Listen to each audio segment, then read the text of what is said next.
नमस्कार दोस्तों, आपके अपने YouTube चैनल एक बात कही में आपका स्वागत है। मैं राजेश चतुर्वेदी एक बार फिर हाजिर हूँ आपके सामने। दोस्तों, मध्य प्रदेश में खरगोन जिले की एक विधानसभा सीट है भगवानपुरा।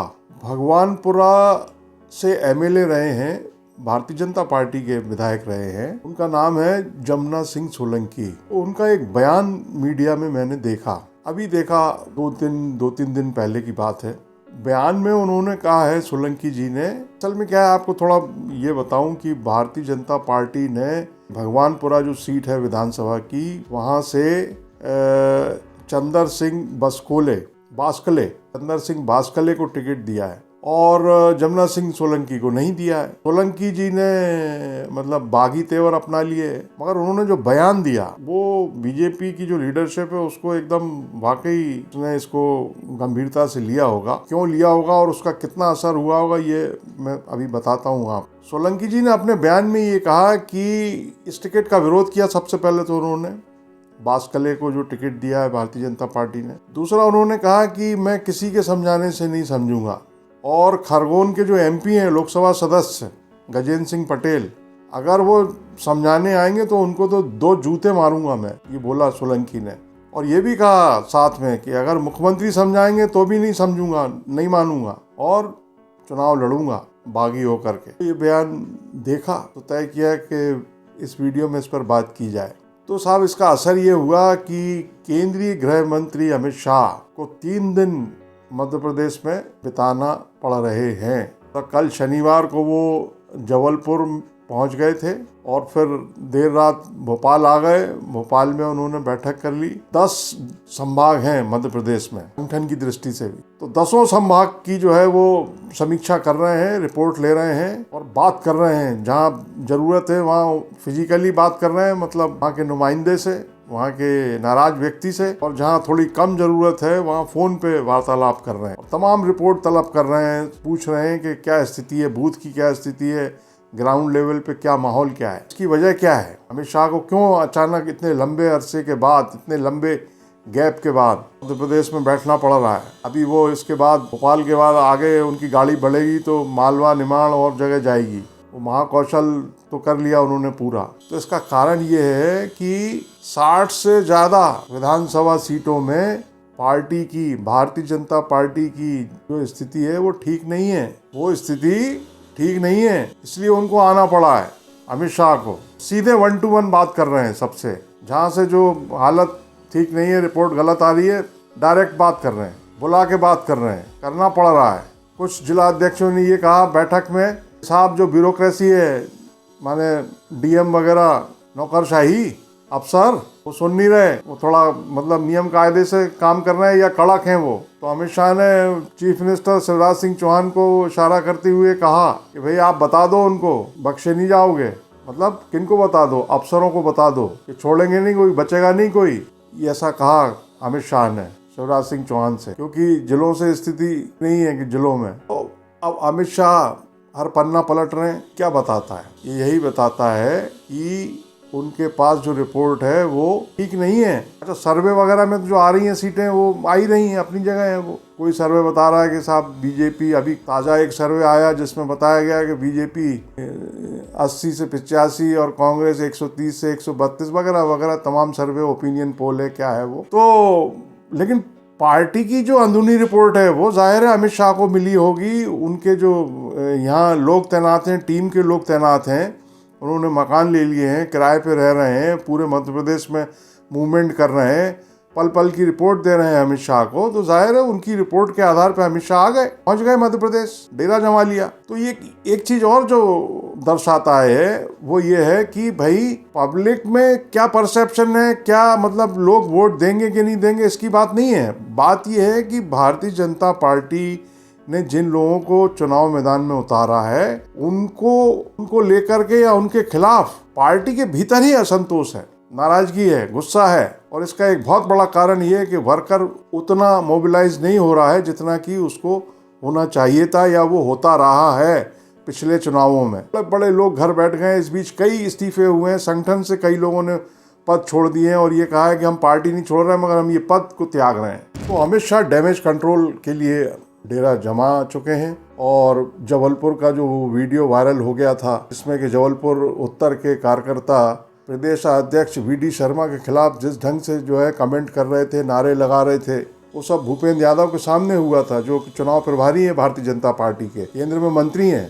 तो ये सारी रिपोर्ट अमित शाह को मिली होंगी। अमित शाह देख रहे हैं हर चीज़ को। अब वो कैसे करते हैं, कितना करते हैं, कि जबलपुर उत्तर का जो वो हंगामा भरा वीडियो था, वहाँ के जो दावेदार थे धीरज पटेरिया, वो तो उन्होंने बोल दिया पटेरिया जी ने कि अब चुनाव नहीं लड़ूंगा मैं। जाहिर है उनको कुछ आश्वासन दिया गया होगा। सवाल ये भी पैदा होता है कि भाई ऐसे कितनों को आश्वासन दिया जाएगा। दूसरी एक बात और भी उठती है कि जो लीडरशिप है स्टेट की, मध्य प्रदेश की कोई सुनने वाला नहीं है। इसका मतलब उसकी कोई मानने वाला नहीं है। वो उन्होंने कहा ही है, जमुना सिंह सोलंकी ने, कि एमपी को तो जूते मारूंगा मैं, और मुख्यमंत्री समझाएंगे तो मैं समझूंगा नहीं।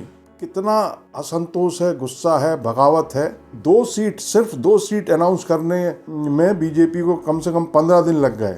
आज भारतीय जनता पार्टी ने अनाउंस की हैं दोनों सीटें, गुना की और विदिशा की, जबकि नॉमिनेशन फाइल करने का कल लास्ट डेट है। कल जो है लास्ट डेट है, और उसके बाद 2 नवंबर तक जो है वो नाम वापसी का समय है। 17 नवंबर को पोलिंग है, तो आप 2 नवंबर से लगाइए, मतलब 15 नवंबर को चुनाव प्रचार थम जाएगा। 13 दिन का समय बचा है, 13 दिन का, और 60 से 65 सीटों पर स्थिति ठीक नहीं है भारतीय जनता पार्टी की। मतलब पार्टी के भीतर ही, पब्लिक से कोई लेना देना नहीं। पब्लिक में ठीक है कि नहीं है ये नहीं बोल रहे हैं हम, ये नहीं बोल रहे हैं कि पब्लिक में ठीक नहीं है। भारतीय जनता पार्टी के अंदर अपने घर में करीब 60-65 सीट ऐसी हैं जहाँ की चीजें ठीक नहीं है। और ये जो एक चावल की तरह ये सोलंकी वाला जो केस है, वो क्या बताता है कि पार्टी का जो कार्यकर्ता है या जो दावेदार थे जिनको टिकट नहीं मिला है, वो यहाँ की जो लीडरशिप है स्टेट की, राज्य की सुनने को राजी नहीं है। और वो वाले ठिये बचे भी नहीं है, वो जो कुशाभाऊ ठाकरे और प्यारेलाल खंडेलवाल के युग के होते थे, वो नहीं बचे हैं। उमा भारती सरी की नेता को हिमालय जाना पड़ रहा है। बाकी जो छत्रप हैं छोटे मोटे, वो सब खुद इलेक्शन लड़ रहे हैं। वो अपनी सीट देखें कि वो मतलब राज्य में घूमें और ये असंतोष को ख़त्म करें। क्योंकि खबरें तो ये भी है ना कि जो बड़े बड़े छत्रप, नरेंद्र सिंह तोमर, कैलाश विजयवर्गीय और प्रहलाद पटेल, फग्गन सिंह कुलस्ते, इनके तो अभी राज्यव्यापी कोई दौरे भी नहीं हो रहे, देखने में सुनने में नहीं आ रहा है कि ये पूरे 230 विधानसभा सीटों पर घूम रहे हो ये नेता ना। मतलब अपनी अपनी सीट भी देखनी है ना उनको, वहाँ का भी असंतोष देखना है। तो यहाँ के जो लीडर हैं, मध्य प्रदेश के जो नेता हैं, उनकी कोई सुनने को तैयार नहीं है। पिछले 20 साल में जब पार्टी सरकार में रही, तब चूंकि जो है ख्याल नहीं किया गया, चिंता नहीं की गई, मुख्य धारा से कार्यकर्ताओं को, कार्डर को नहीं जोड़ा गया, तो वो जो निराशा है, हताशा है, वो अब सामने आ रही है। तो कार्यकर्ता होशियार हो गया है, वो इतना समझ रहा है किसके आश्वासन पे क्या काम करना है। तो अमित शाह जो है आ गए हैं, वो भी शायद ये मालूम होगा कि इनकी सुनेंगे नहीं, हम इनको कुछ करना पड़ेगा, तो वो कर रहे हैं।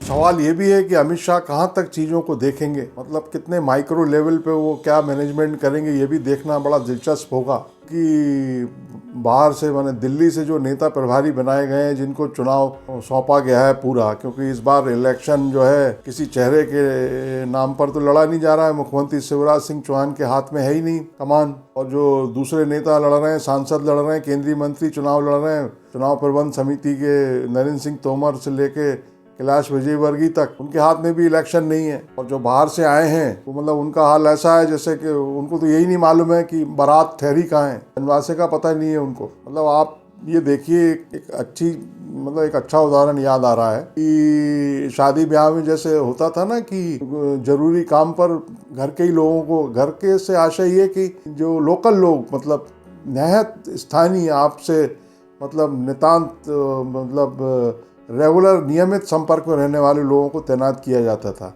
और ड्यूटी लगाई जाती थी बाकायदा कि भाई खाने पे आप रहोगे और जनवासा आप संभालोगे, और बारात जब आएगी, स्टेशन पे आएगी या बस से आएगी, तो आप वहाँ आपकी ड्यूटी रहेगी। रास्ते में चाय पानी कहाँ क्या करना है वहाँ आप तैनात रहेंगे। सारे काम बांट दिए जाते थे। द्वारचार पे कौन रहेगा, द्वारचार पे कौन फूल मालाएँ पकड़ेगा, वगैरह वगैरह, सारा काम डिस्ट्रीब्यूट कर दिया जाता है। खाने पे खासकर ऐसे व्यक्ति की ड्यूटी लगाई जाती थी जो वहीं का हो। वो ऐसा इसलिए किया जाता था क्योंकि अब हलवाई ने कहा कि भाई हमको जो है जीरा चाहिए, अभी हींग चाहिए। अभी बाहर का आदमी अगर खाने पे तैनात रहेगा, उसकी ड्यूटी लगा दी जाएगी खाने पर, तो वो एन वक्त पे हींग ढूंढता फिरेगा, उसको पता ही नहीं कि हींग मिलेगी कहाँ, उसको बाजार का ही आइडिया नहीं है, कहाँ दुकानें हैं, किराने की दुकानें हैं, कहाँ घूमेगा, वो परेशान होगा। तो इसलिए जानकार आदमी वहीं का जो है लोकल, अब शादी ब्याह जैसे कार्यक्रम संपन्न होते थे। अब हालांकि आजकल जो है ठेके का जमाना है, ठेके पे दे दी जाती हैं चीजें, जो थोड़े से भी सक्षम हो जाते हैं वो आउटसोर्सिंग हो जाती है। इलेक्शन भी जो है बहुत कुछ आउटसोर्स किया जाने लगा है, लेकिन बाहर का आदमी आकर के अभी भी चुनाव नहीं लड़ सकता और जितवा सकता, जीत सकता। चुनाव में तो वो लोकल ही आदमी चाहिए, लोकल कार्यकर्ता चाहिए। बाहर के नेता को क्या मालूम कौन आदमी स्वाभिमानी है, कौन सा कार्यकर्ता को क्या पसंद है, वो क्या कहा जाएगा तो वो मान जाएगा। बाहर के जो नेता आए हैं बीजेपी में, वो मतलब मोहल्ले नहीं जान रहे हैं, कार्यकर्ताओं को क्या जानेंगे, किस कार्यकर्ता की क्या हैसियत है। ये भी एक मतलब बड़ा सवाल है। तो स्टेट की जो लीडरशिप है और जो कार्डर है, कार्यकर्ता है, वो मतलब कई बार ये भी लगता है, ये भी कई लोग महसूस कर रहे हैं। तो एक होता है ना कि भाई अब ठीक है, अब आप ही देख लो, आप ही लड़ लो और आप ही जीत लो। भाई आपने मतलब अब सब कुछ अपने हाथ में ले ही लिया है, तो आप ही निपट लो। ये भी हो रहा है। बहरहाल अमित शाह पहुंच गए हैं मध्य प्रदेश और 60 से 65 सीटों पर मतलब पार्टी के अंदर ही जो तमाम विरोध के स्वर हैं उनको दबाने के लिए, उनको सेटल करने के लिए, नाराजगी दूर करने के लिए, आश्वासन देने के लिए वो सब इंतजाम करने में लगे हैं। आने वाले जो दिन हैं वो और दिलचस्प होंगे। इस वीडियो में इतना ही। कृपया इसको लाइक करें, शेयर करें और अपना कमेंट करके ज़रूर बताएं कि आपको कैसा लगा, आप क्या सोचते हैं इस बारे में। चैनल अगर सब्सक्राइब ना किया हो तो सब्सक्राइब कर लें, इससे हौसला बढ़ता है। नमस्कार।